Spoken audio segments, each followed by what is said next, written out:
사실 오늘은 한일 간의 미묘한 긴장이 더할 수밖에 없는 날입니다. 박근혜 정부가 한일 위안부 합의를 맺은 게 바로 3년 전 오늘인데요.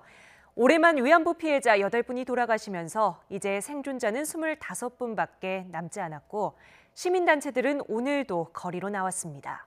김우준 기자가 보도합니다.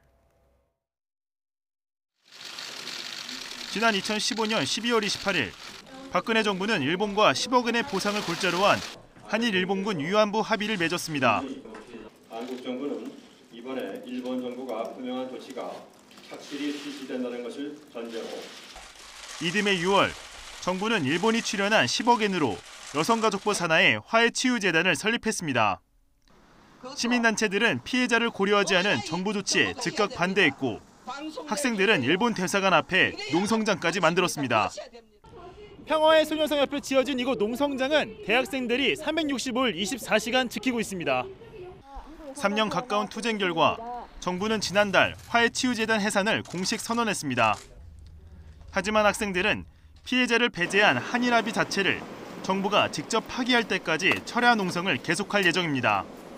반드시 한일합의 폐기될 때까지 농성을 불함없이 진행하고 일본군 성노예지 문제의 완전한 해결 그리고 뿐만 아니라 동북아의 평화와 안정된 정세까지 우리가 이곳에서 투쟁하는 것을 이제 총적 목표로 삼고 있습니다. 위안부 문제 해결을 바라며 1,300여 회가 넘는 수요 집회를 이어온 정의기억연대도 한일합의 3주년을 맞아 거리로 나왔습니다. 이들은 일본군 성노예 피해자 문제만큼은 국익이 아닌 피해자 중심으로 접근해야 한다고 강조합니다.